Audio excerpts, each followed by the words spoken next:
साथ संगत जी, अपनी रचना को पवित्र करने के लिए मेरे साथ सबने सदगुरु भगवान के नाम का एक जय घोष, एक जयकारा, जिनकी अपार कृपा से आज हम सबको ये ज्ञान चर्चा सुनने और सुनाने का सौभाग्य प्राप्त हुआ है। तो सबने अपनी अपनी रचना पवित्र करनी और गुरु जी के नाम का एक जय घोष। बोलिए संत शिरोमणि श्री गुरु रविदास जी महाराज की। गुरु रविदास शक्ति, बाबा साहब डॉक्टर भीमराव अंबेडकर ज्योति, बाबा साहब डॉक्टर भीमराव अंबेडकर ज्योति। आज के इस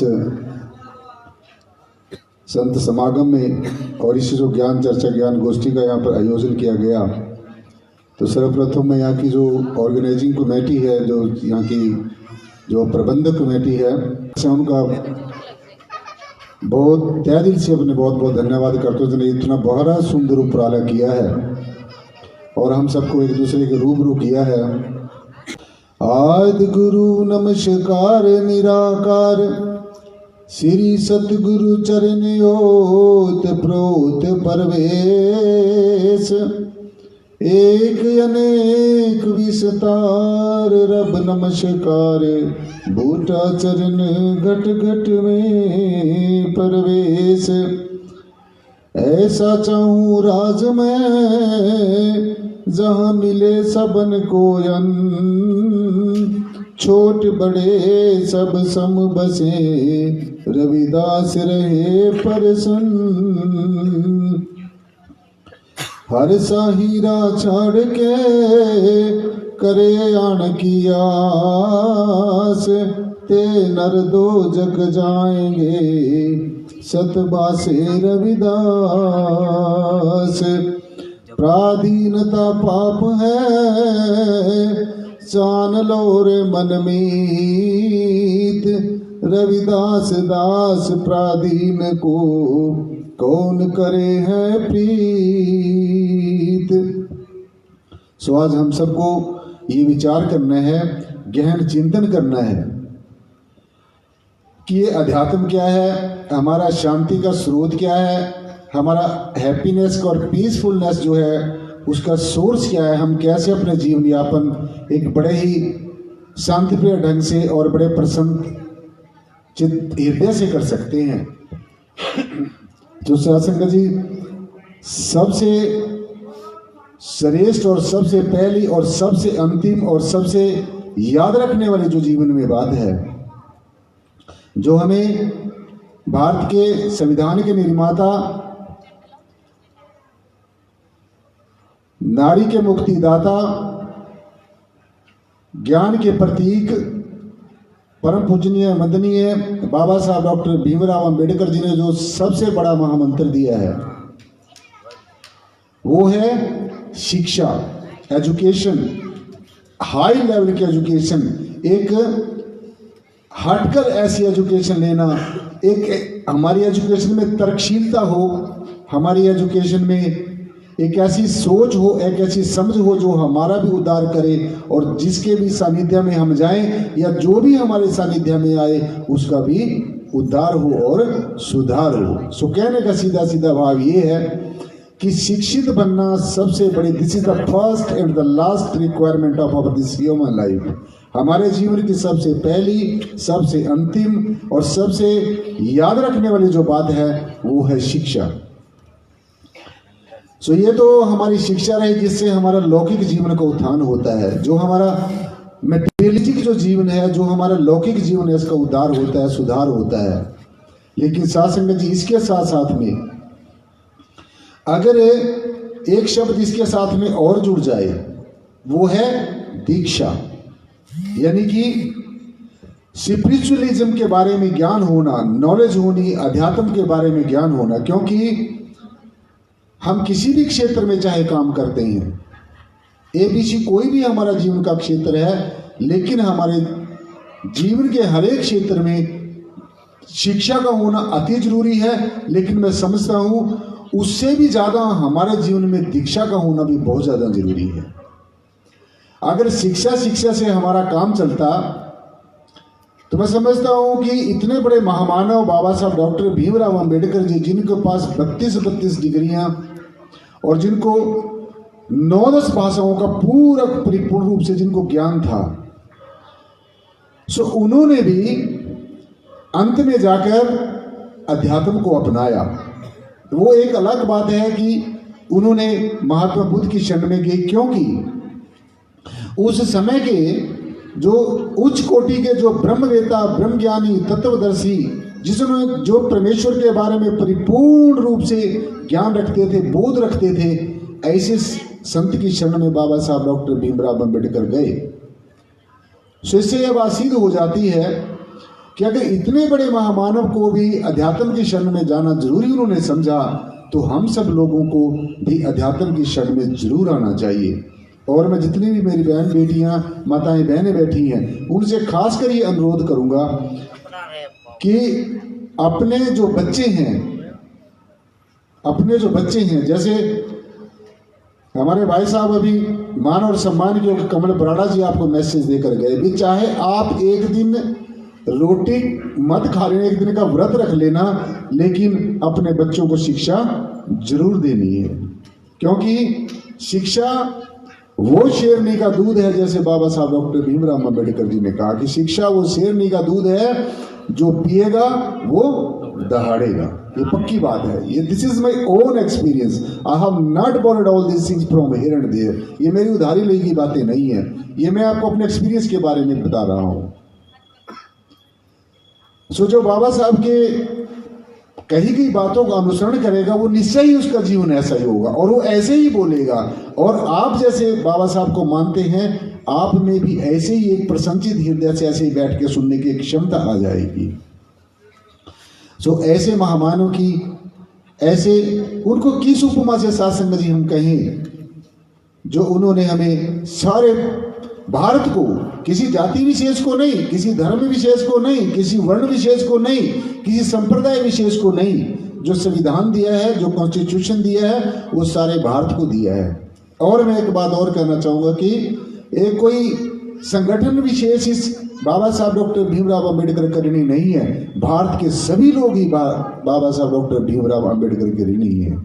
मैं ये बात इसलिए कह रहा हूँ कि आज अगर हमें ज़रूरत है, आज अगर हमें किसी के बताए हुए रास्ते के ऊपर प्रशस्त करने की ज़रूरत है, वो है शिक्षा।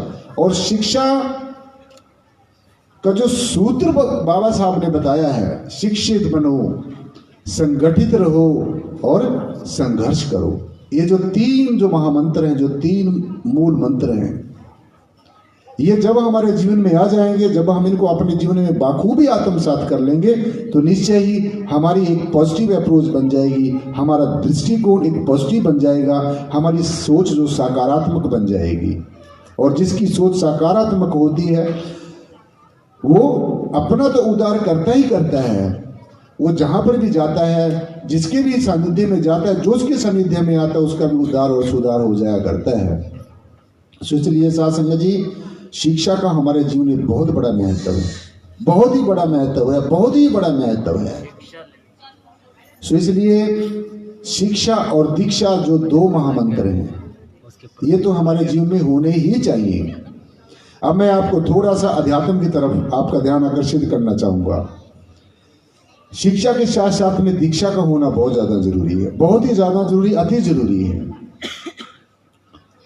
परम पूजनीय वंदनीय सदगुरुदेव गुरु रविदास जी महाराज ने अपनी वाणी में परमेश्वर की तरफ इंगित करते हुए, इशारा करते हुए एक बात बड़े स्पष्ट तौर से कही है, हम सब ने समझने की जरूरत है। और वो क्या है?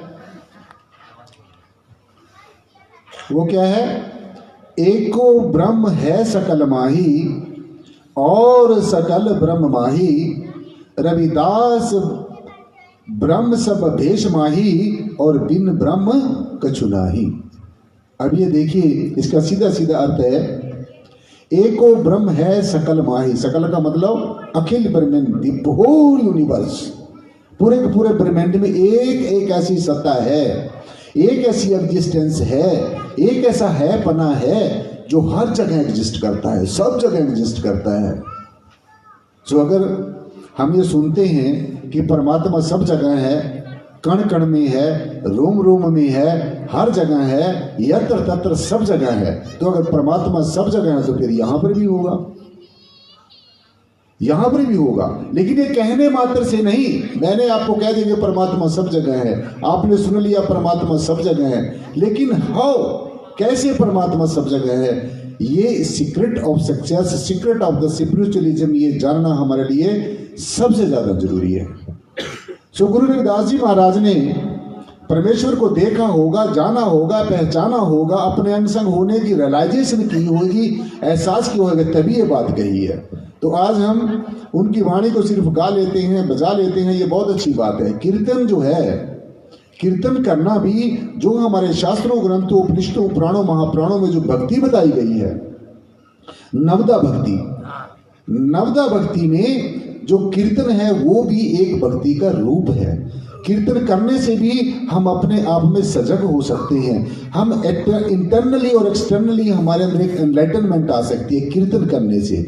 लेकिन साथ संगत जी, जो जितने भी हमारी नवदा भक्ति के जो योग युक्ति हैं, जो 9 तरह की जो भक्ति बताई गई है, उनमें सबसे बड़ी जो भक्ति है, जितने भी हमारे योग हैं, युक्तियां हैं, पूजा पद्धतियां हैं, तरह तरह के परमेश्वर को मिलने के योग युक्तियां, रास्ते हैं, उनमें सबसे श्रेष्ठ ज्ञान योग है, सबसे श्रेष्ठ ध्यान योग है। सो इसलिए ज्ञान और ध्यान हमारे जीवन में होना बहुत ज्यादा जरूरी है, अति जरूरी है। और ऐसा बताया गया है कि जो ज्ञान और ध्यान है, हमारी अध्यात्म की ये 2 आंखें हैं। हमारी आत्मा की 2 आंखें हैं। वैसे तो आत्मा की कोई आंख नहीं होती, आत्मा निर्गुण है, निराकार है, सर्वाधार है, विश्वाधार है, हमारे जीवन का आधार है, और सारे अध्यात्म का सार हमारी आत्मा है। हमारे कानों का कान हमारी आत्मा है, हमारी जीवा की जीव हमारी आत्मा है, हमारी आंखों की आंख हमारी आत्मा है, हमारी प्राणों का प्राण हमारी आत्मा है, श्रोता और दृष्टा भी हमारी आत्मा है। लेकिन ये आत्मा है कौन है, ये परमात्मा कौन है? कैसे हम समझ लें, कैसे हम मान लें कि परमात्मा सब जगह है? कैसे हम ये जान लें कि, कैसे हम ये समझ लें और कैसे हम कह दें कि परमात्मा सब जगह है? देखो, एक सीधी सी बात, सीधी बात समझनी है। इसको ज्यादा लंबा चौड़ा विषय नहीं बनाना है, अपने मूल को समझना है, अपने आधार को समझना है। हम क्यों बोल रहे हैं, हम क्यों सुन रहे हैं, हम क्यों देख रहे हैं, हम क्यों, सारी हमारे जितने भी बॉडी के ऑर्गन्स हैं, ये जितने भी हमारी बॉडी के जितने भी ऑर्गन्स हैं, ये सिस्टमेटिकली ढंग से क्यों काम कर रहे हैं, क्या है इसके पीछे, क्या राज है, क्या रहस्य है? तो सभी कारणों का कारण हमारी आत्मा है, आत्म तत्व है, परमात्म तत्व है। अब हमने यही देखना है कि ये आत्मा क्या है। How we can say that Atma is everywhere? How we can say that Atma is existing everywhere? How we can claim this hard fact that Atma Tattva is our part and parcel, कि हम आत्म तत्व हमारा ही स्वरूप है। बस ये बात जानने की, अगर ये बात जान ली तो ये समझ लेना कि हम इस विषय में सक्सेस हो सकते हैं। अदरवाइज ऐसे कल्पनाओं में फंसे रहे, मान लो परमात्मा ऐसा है, मान लो परमात्मा ऐसा है, बस ये मानते मानते सारा जीवन चला जाएगा। सीधा मैं आपको एक मैसेज देना चाहता हूं कि वो जो गुरु जी ने कहा है कि एक को ब्रह्म है सकल माही, वो कौन है? वो ब्रह्म जो सबके अंदर एक जैसा है। आप जाति से भिन्न हो सकते हैं, आप धर्म से भिन्न हो सकते हैं, आप वर्ण से भिन्न हो सकते हैं, आप संप्रदाय से भिन्न हो सकते हैं, आप प्रतीक से भिन्न हो सकते हैं, आप चिन्हों से भिन्न हो सकते हैं, आपकी मान्यताएं भिन्न हो सकती हैं, आपकी परंपराएं भिन्न हो सकती हैं। लेकिन जहां तक आत्म तत्व का सवाल है, जहां तक परमात्म तत्व का सवाल है, वो हमारा एक था, एक है और एक ही रहेगा। जिस तरह गुरु जी ने कहा ना कि एक को ब्रह्म है सकल माही और सकल ब्रह्म माही, सब में ब्रह्म, ब्रह्म में सब, साकार में निराकार, निराकार में साकार, प्रकृति में पुरुष, पुरुष में प्रकृति, मैं परमात्मा में, परमात्मा मुझ में, हम परमात्मा में और परमात्मा हम सब में, रब में सब और सब में रब, तीनों के तीन काल में, हर हाल में, हर काल में, जो एज इट इज रहता, जो का त्यों रहता है, जो सर्वत्र है, सर्वज्ञ है, समृद्ध है और सब कुछ करने में कॉम्पिटेंट है, एब्सोल्यूट है एंड कंप्लीट है। ये हम कैसे जाने? इसको सत्य को जानने के लिए, इस रहस्य को जानने के लिए आपके बाहर मुखी जितने कर्म कांड हैं, दिस दैट, ये वो जो कुछ भी हैं, इनसे आप कभी भी परमेश्वर को नहीं जान सकते, नहीं पहचान सकते। आपकी मान्यताएं रहेंगी, मान्यता में फंसे रहोगे। गुरु जी ने कहा ना, बिन देखे उपजे नहीं आशा, जो दिसे सो सगल विनाशा। सो मैं आपको सीधा सीधा ये कहना चाहता हूँ कि जब तक आपने परमात्मा को देखा नहीं है, जब तक आपने परमात्मा को जाना नहीं है, पहचाना नहीं है, समझा नहीं है, तो आप कितने भी कयास लगाते रहो, कितनी भी आप पूजा पद्धतियों को अपनाते रहो, कितना भी आप पठन पाठन करते रहो, कितना भी आप कुछ भी बाहरमुखी करते रहो, तो ये बात बनने वाली नहीं। नाना शास्त्र पठे लोका नाना देवता पूजनम आत्मज्ञान बिना हे पार्थ सब कर्म निष्फलम। हे पार्थ, हे अर्जुन, तू कितने भी शास्त्रों ग्रंथों का पठन पाठन कर ले, कितनी भी वाणी को पढ़ पढ़ के उसको याद कर ले, तू वाच के ज्ञानी तो बन सकता है, लेकिन तू ब्रह्म ज्ञानी नहीं बन सकता। तो थोड़ी देर के लिए लोगों को लेक्चर देकर प्रभावित तो कर सकता है, लेकिन तेरी आत्म संतुष्टि नहीं होगी। इसलिए नाना शास्त्र पठे लोका नाना देवता पूजनम आत्मज्ञान बिना हे पार्थ सब कर्म निष्फलम। जब तक तुझे अपने आत्मा होने का एहसास नहीं हो सकता, जब तक तुझे ये नहीं पता चलता कि मैं ये मातृय शरीर नहीं हूं, प्लीज वे आराम से बैठो, जब तक तुझे ये नहीं पता चलता कि मैं ये मात्र शरीर नहीं हूं, मैं शरीर को चलाने वाली आत्मा हूं, मैं आत्मतत्व हूं और मुझ आत्मा का कभी विनाश नहीं होता। ये कहने सुनने मात्र से नहीं, ये प्रैक्टिकल करने से। क्योंकि साथ संगत जी, ये सीधा सीधा हमने समझना है, जितने भी दुनिया में इल्म है, जितने भी दुनिया में विद्याएं हैं, जितनी भी दुनिया में कलाएं हैं, जितनी भी दुनिया में कुछ भी जानने पहचानने के योग्य कोई चीजें हैं, अगर देखने के लायक, दर्शन करने के लायक कोई चीज है संसार में, तो हमारा अपना ही स्वरूप है। ये आत्मा कौन है, ये परमात्मा कौन है, इसको बाहर ढूंढने की जरूरत नहीं। बाहर खोजत क्या फिरे, खोज ले घटमाई। अपने अंतर में जिसको मिला अपने साथ मिला, जिसको मिलेगा अपने साथ में ही मिलेगा, और जिसको भाई नहीं मिलता उसको ऐसे दाएं बाएं की बातें करने से कुछ भी मिलने वाला नहीं है। इसलिए जो दिशे सो है नहीं, जो बादल की छाई, जैसे बादल दिखता है थोड़ी देर के बाद में अदृश्य हो जाता है, लोप हो जाता है, ऐसे ही ये जो संसार है, ये जो दृष्टिमान जगत है, जैसा सपना रात का ऐसा ये संसार। जैसे रात को सपना आता है ना, रात को सपना आता है हम राजा बन जाते हैं, हम लाखों करोड़ों के मालिक बन जाते हैं, लेकिन सुबह उठते हैं वही चारपाई होती है, कोई राजा नहीं बनता, कोई कुछ नहीं बनता। तो गुरुजी ने, परम श्रद्धेय परम पूजनीय सदगुरुदेव गुरु रविदास जी महाराज ने ये बात बड़े स्पष्ट तौर से कही कि जैसा सपना रात कैसा ये संसार, ये जो संसार है जिसमें ये जीव जो लंपट हुआ है, ये ऐसे इंद्रियों के घाटे पे गोते खाता रहता है। ऐसे ही जो मन के भेद हैं, जो मत के भेद हैं, जो अपने आप को श्रेष्ठ समझना, दूसरे को नीचा दिखाने की जो प्रवृत्ति, सबसे जो खतरनाक जो प्रवृत्ति है, जो ऐसी समृद्धि है जिसको हम पाल के बैठे हुए हैं, तो जब तक ये रहेगी, जब तक ये सासंग जी जैसा सपना रात कैसा ये संसार, जैसा गुरु जी ने कहा, तो आप यहीं पर ये जीव अटका रहेगा। इसलिए मैं सीधा सीधा आपको एक मैसेज देना चाहता हूँ कि पहले ना कभी किसी कही सुनी की बातों पर विश्वास करो, ना किताबों में लिखी गई बातों पर विश्वास करो, ना किसी के सुनने सुनाने के ऊपर विश्वास करो। उनसे प्रेरणा हम ले सकते हैं, किसी से हम प्रेरणा ले सकते हैं, लेकिन अंधे होकर विश्वास न करो। अंधविश्वास नहीं होना चाहिए, विश्वास जरूर होना चाहिए। सो इसलिए साथ संगत जी, जब तक हमने देखा नहीं है, जब तक हमने देखा नहीं है, और सुनो ध्यान से, आराम से बैठे जेंटलमैन, आराम से बैठिए, पीछे होकर बैठो अगर यहाँ नहीं बैठना है तो। ये सदगुरु भगवान का दरबार है, कोई चिड़ियाघर नहीं है जो अपने दिल में आया वही कहना शुरू कर दिया। जितनी देर बैठना तो आराम से बैठिए, इस बात में बहुत सकते हैं। तुम्हारा अपना विषय होगा, ये हमारा विषय नहीं है, और जो हम बोल रहे हैं सबका विषय है। इसलिए साथ संगत जी, हमारे जीवन में जो मास्टर होना सख्त होना चाहिए, जैसे भी बहन जी बता रहे थे, अपने निशा जी बता रहे थे, बिल्कुल ऐसा होना चाहिए। ये हमारा करती तो आदमी कहीं पर भी कर सकता है जाकर। सदगुरु के दरबार में बैठना तो अपना हाथ सदगुरु के हाथ में देकर बैठिए, फिर जाके कृपा होगी। नहीं ऐसे ही विषय विकारों में ये जीव ऐसे लपट हो गए, इसने हीरा सा जो जन्म है ऐसे कौड़ियों के भार में ही लूट जाएगा। इसलिए पहले जानो, पहले पहचानो, पहले देखो। और एक बात और जो बड़ी आपको अजीब सी लगेगी, पहले परमात्मा को खुली आंखों से देखो, पहले परमात्मा की खुली आंखों से पहचान करो।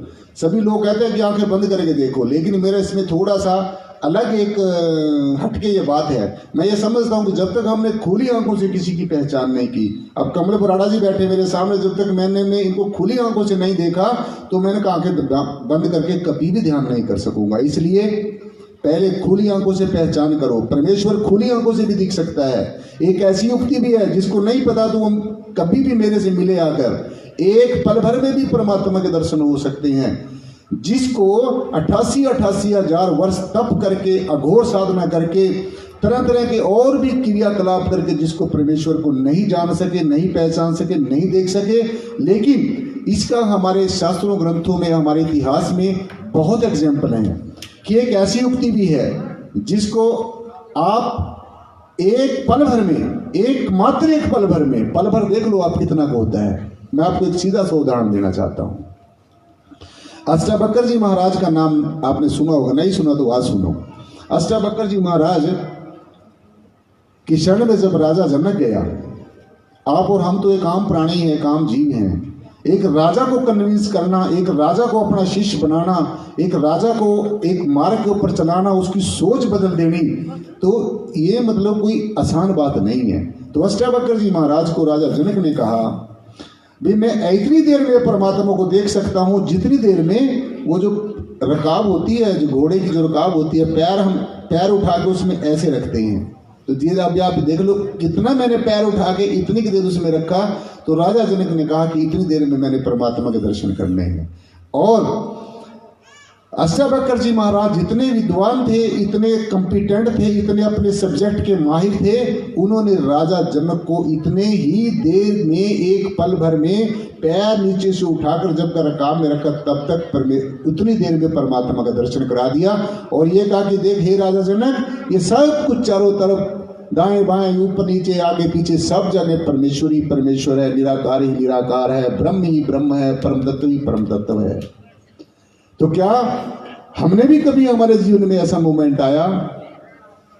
दूसरा उदाहरण, परम श्रद्धेय गुरु रविदास जी महाराज का उदाहरण, जब उन्होंने ये बात कही कि तो ही मोही मोही तो ही अंतर कैसा, कनक कटक जल तरंग जैसा। जब उस धर्म के जो ठेकेदार थे उस समय सिक्के, उन्होंने पूछा कि कहाँ है तेरा परमात्मा, क्या तूने कभी देखा? तो भगवान जी ने, गुरु रविदास जी महाराज ने कहा, यस मैंने देखा है, और ऐसे देखा है जैसे मैं आपको देख रहा हूं, वो आप मुझे देख रहे हैं, ऐसे देखा है। और ऐसी स्थिति में ही हम ऐसे कह सकते हैं कि तो ही मोही मोही तो ही अंतर कैसा, जैसे मैं आपको देख रहा हूं आप मुझे देख रहे हैं। मैं आपको कह सकता हूं, बताओ भाई आप और मेरे में क्या फर्क है। ठीक इसी प्रकार से गुरु रविदास जी महाराज ने परमेश्वर को देखा होगा और परमात्मा को देखकर उनसे ये कहा होगा कि बताओ भगवान जी, परमात्मा जी, तुम्हारे और मेरे में क्या फर्क है। तो अगर हम ये कहते हैं कि हम गुरु रविदास जी महाराज के अनुयायी हैं, उनके वंशज हैं, वो हमारे आराध्य हैं, वो हमारे आइडल हैं, तो क्या हमारे जीवन में कभी ऐसी घटना घटी? अगर नहीं घटी तो घटनी चाहिए। हमने भी उसी परमेश्वर को उसी तरीके से देखना है। वो एक अलग बात है कि लोग माने या ना माने, लेकिन पहले हमने मानना है। तो इसलिए सासंग जी ऐसी सी युक्तियां हैं। एक और मैं आपको एग्जाम्पल देना चाहूंगा। देखो, जब तक आप ये कंपैरेटिव स्टडी नहीं करोगे, आप एक ही बात को पीटते रहोगे, क्या पता वो बात सच है कि नहीं है।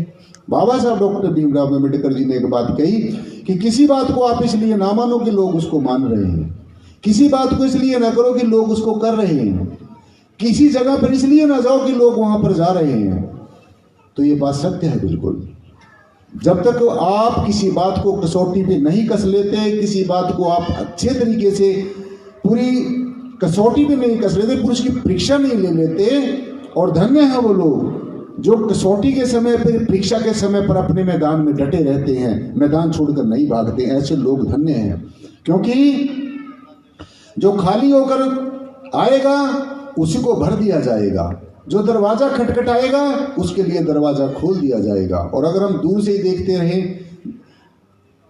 तालाब के पास खड़े होकर हम सोचते रहे कि हमें यहाँ पर तैरना मिल जाएगा, तैरने के लिए तो भाई हमें तैरना पड़ेगा। ये कुर्बानी, ये जो भक्ति मार्ग है, ये जो सोशलिज्म है, ये जो स्पिरिचुअलिज्म है, ये कुर्बानी मांगती है। ये जो भक्ति मार्ग है, डरपोक और कमजोर दिल वालों को लोगों का काम नहीं है। It requires a lot of dedication, it requires a lot of efforts. हमें बहुत मेहनत करने की जरूरत है। तो इसलिए साध संगत जी, पहले देखो, पहले जानो, पहचानो और कसौटी पे कसकर देखो। अगर आपकी कसौटी में कोई चीज पूरी उतरती है तब उसको अपनाओ, अंधे होकर कभी ना अपनाओ। और जो गुरु जी ने कहा कि तो ही मोही मोही तो ही अंतर कैसा, ऐसे ही आप भी उसी युक्ति को अपनाओ। जब अर्जुन युद्ध के क्षेत्र में खड़ा हुआ था तो भगवान कृष्ण ने जब उसको ये कहा कि अर्जुन तो अब मोह के वशीभूत हो गया है, तो भगवान कृष्ण ने अर्जुन को ये नहीं कहा कि तू पूजा कर या कोई पाठ कर या को तू कीर्तन कर या को तू भजन कर या को तू आंखें बंद कर या को तू और कोई क्रियाकलाप कर, ऐसा कुछ नहीं कहा। उसने कहा सिर्फ हे अर्जुन, तू अपने आप को जान, तू ये नहीं है जो तू सोच रहा है, तू ये भी नहीं है जो तू देख रहा है, तू ये भी नहीं है जो मन कर रहा है, तू ये भी नहीं है जो चिंतन कर रहा है। इन सब से परे तू एक पावन पवित्र आत्मा है और आत्मा बनकर ही शरीर इसमें संसार में काम कर। आत्मा ना अच्छी है ना बुरी है, ना नर है ना नारी है, ना आत्मा किसी को मारती है ना आत्मा किसी के द्वारा मारी जाती है। तो अब आप ये देख लो, एक बात को छोड़कर सिर्फ ज्ञान को छोड़कर, ज्ञान जो है नॉलेज हो, ये ज्ञान की शक्ति है। ये ज्ञान की शक्ति जिसके पास होगी साध संगत जी, वो इस बात को समझ सकेगा। अदरवाइज हम ऐसे ये बोझ जैसे सदियों से हम ढोते आए, हमारे बुजुर्ग ढोते रहे, हम भी लोग भी ऐसे ढोते चले जाएंगे। इसलिए सजग हो जाओ, जाग जाओ, उठ जाओ। आज वो समय आ गया है, अपने अधिकारों को पहचानो, अपनी वोट की कीमत को पहचानो। जब तक आप इस चीज को नहीं पहचानोगे तो तब तक हमारे जीवन का ना लौकिक जीवन का उद्धार हो सकता है ना अलौकिक जीवन का उद्धार हो सकता है। जिस दिन हमें कोई ऐसा कंपिटेंट गुरु मिल जाएगा, कंप्लीट और एब्सोल्यूट सदगुरु मिल जाएगा, जो ब्रह्म ज्ञानी होगा, जो तत्वदर्शी होगा, जो परमात्मा को तत्व से जानता, मानता नहीं। मानते तो वो लोग हैं परमात्मा को जिन्होंने परमात्मा के साथ मजाक करना होता है। सुनिए ध्यान से, पहले जानो फिर मानो, पहले देखो, जानो, पहचानो फिर मानो। ऐसे अंधे होकर नहीं मानो, क्योंकि जब किसी चीज का हमें पता नहीं होता तो हमको मान लेते हैं। मान लो, सपोज कर लो वो चीज ऐसी होगी। जैसे हम लोग, आप लोग भी पढ़ते हैं, हम स्कूल में, कॉलेज में, यूनिवर्सिटी में पढ़ते थे तो ये कहते थे कि जिस चीज़ का पता नहीं उसको सपोज कर लो, मान लो, बस वो मानते मानते ही चली जाती है वो चीज़। तो इसलिए मानने का विषय नहीं है, अध्यात्म जानने का विषय है। ये बातें बनाने का विषय नहीं है, ये प्रैक्टिकल करने का विषय है। क्योंकि साध संगत जी, जितनी भी दुनिया में विद्याएं हैं, कलाएं हैं, जो कुछ भी है, हर एक इल्म, हर एक विद्या अमल के बिना अधूरी है। प्रैक्टिकल के बिना सब चीजें अधूरी हैं।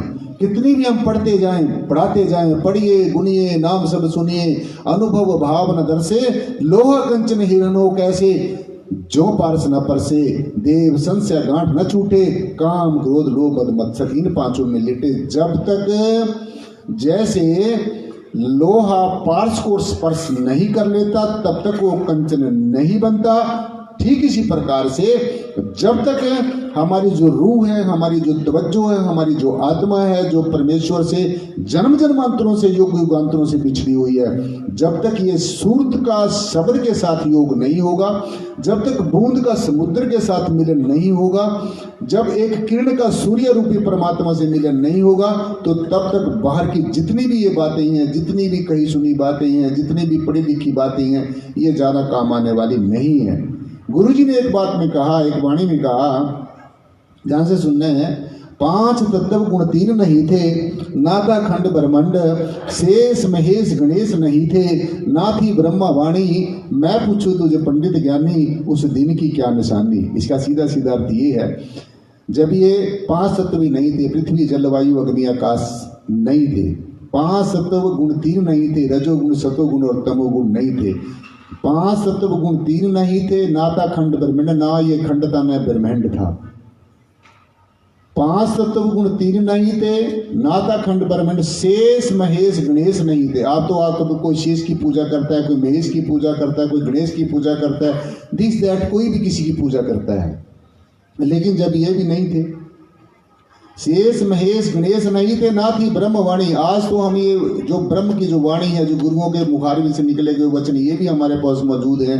हम इनको गा भी लेते हैं, बजा भी लेते हैं, इनके ऊपर उदाहरण लेकर प्रवचन भी कर लेते हैं। लेकिन साथ में जब ये भी नहीं थे, ना थी ब्रह्मा वाणी, मैं तुझे पूछूं तुझे पंडित ज्ञानी उस दिन की क्या निशानी, तो उस समय क्या था। तो अगर वही सवाल हमारे सामने आ जाए, अगर हमारे सामने ये सवाल आ जाए कि जब तत्व भी पांचों तत्व नहीं थे, तीनों गुण नहीं थे, शेष महेश गणेश नहीं थे, और ये जो ब्रह्म वेदों शास्त्रों ग्रंथों उपनिषदों पुराणों महापुराणों में लिखी गई जो वाणी ये भी नहीं, तो then what was here in this universe at that time. उस समय इस यूनिवर्स के अंदर क्या था। तो एक ही ऐसा रहस्य है जो उस रहस्य को समझ सकता है। तो यहाँ पर जो था वो क्या था, तो गुरु जी ने उसकी पहचान बताई है। परमात्म तत्व था, आत्म तत्व था, एक है पन्ना था, एक एग्जिस्टेंस थी जो हर समय एग्जिस्ट करती है। वो जो ना क्या कहते हैं, जन्म के समय जिसका न जन्म होता है और जिसका मरण के समय ना कभी विनाश होता है। तो शासन जी, जब हम ऐसी सत्ता को जान लेंगे, जब हम ऐसी सत्ता के साथ में जुड़ जाएंगे, पहचान हो जाएगी, तभी हमें उस रहस्य का पता चलेगा।